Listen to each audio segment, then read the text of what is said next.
That's right. Excitement is starting to pick up here, along with supporters trickling in for this watch party at Harvey's Grocery. It's been known as a pastime political hotspot, and now tonight it's serving that same purpose again for this watch party. State Senator Gene Jeffress came out as the leader, if you will, in the May primary with 43%, but it wasn't enough to get him around today's runoff. But since then, D.C. Morrison, his former opponent, has thrown his support behind Jeffress, and Morrison pulled down 21% of the vote during that primary, so that could be important for Jeffress as people head to the polls today. And now, when we talk about Jeffress and his campaign style, it's been sort of a low-key, old-fashioned type campaign. There's no official campaign website. His campaign staff are all family, friends, and volunteers, none of them paid. And when it comes to fundraising, he's raised roughly $40,000, which is less than his competitor, Q. Byram Hearst, but he's still thinking that money doesn't mean votes, and he's hoping that name recognition from his long-standing career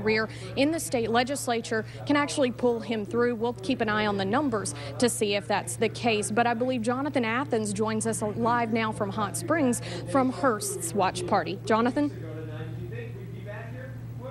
No, that's right, Marcy. I'll tell you what, the big challenge here for Q. Byram Hearst is going to be energizing voters after the primary election, energizing them to get out and get back to the polls today. And just to give you some background, 55,431 voters cast their ballots in House District 4.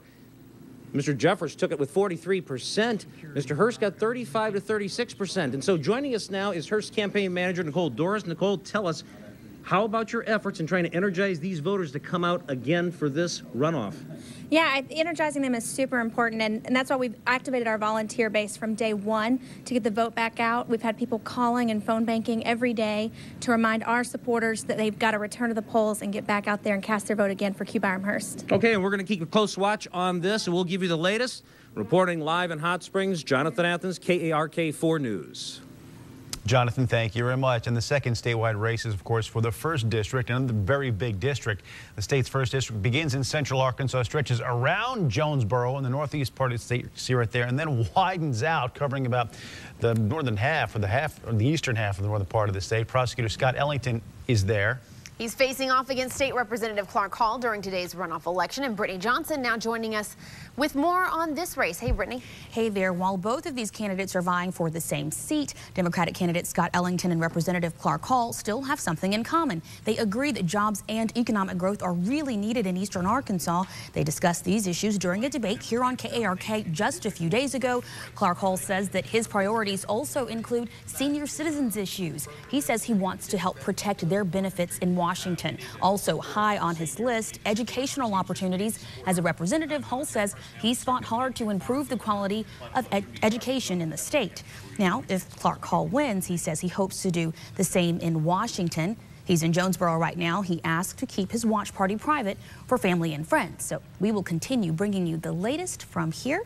KARK4's Adam Rodriguez is following Mr. Hall's opponent, Scott Ellington. He is in Jonesboro with more.